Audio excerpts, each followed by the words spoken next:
On July 3rd, thousands of Israeli soldiers invaded the town and refugee camp of Jenin. Why? What do they want from Jenin? In order for us to answer this question, let's go through a very brief timeline. In 1948, Israel finalized its conquest of Palestine. Zionist militias expelled nearly 800,000 Palestinians, making the vast majority of the Palestinian population refugees.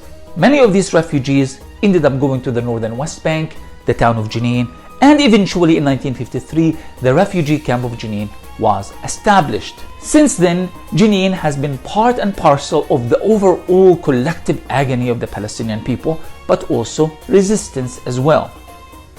In June 1967, Israel invaded the West Bank. They killed their fair share of Palestinians and they tried to crush the resistance. Jenin, however, was not crushed. It carried on resisting all the way until the First Intifada of 1987 and again the Second Intifada of 2000. In April 2002, Israel decided to end the resistance of Jenin once and for all. So they went and they killed and wounded hundreds of Palestinians in that refugee camp. In fact, I wrote a book about it. It's called Searching Jenin: Eyewitness Accounts of the Israeli Invasion.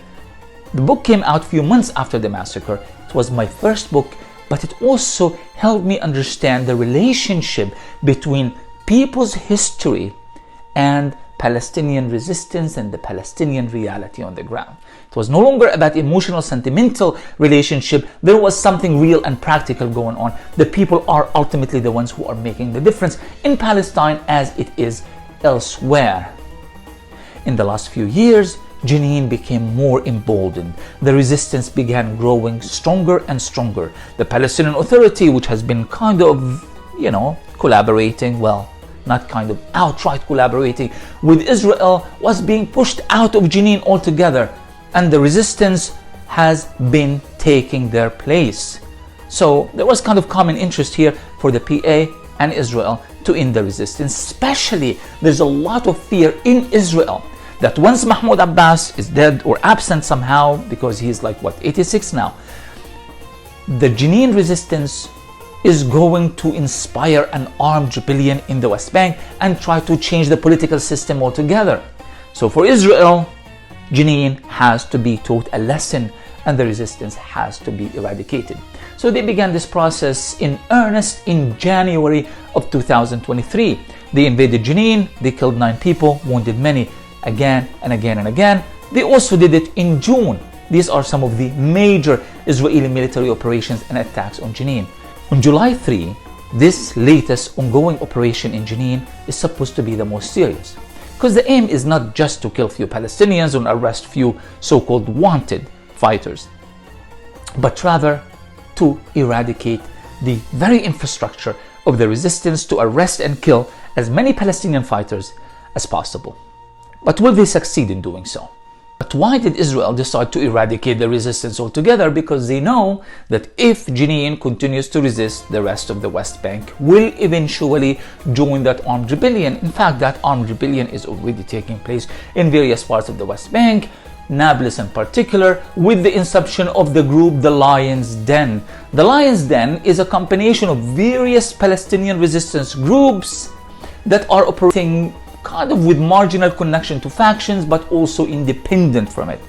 Again, that's for Israel a troubling phenomenon, and it has to be stopped.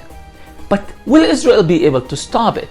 Israel is using old tactics to deal with new problems. You just go in there, you shoot a whole bunch of people, you destroy weapon cache that you find here and there, and then you claim some kind of victory, and Netanyahu is the king of Israel once more. This time it might be different.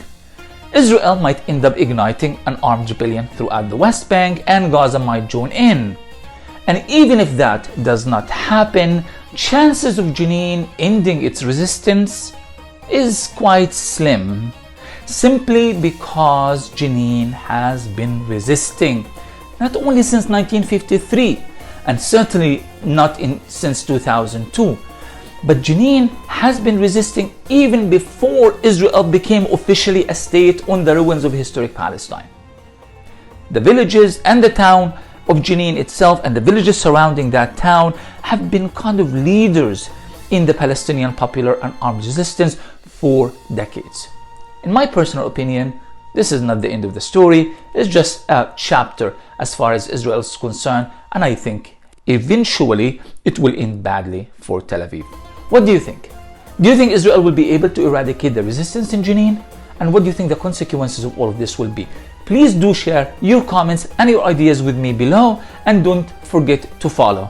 That was Ramzi Baroud with One Take. Thanks for tuning in. Bye bye.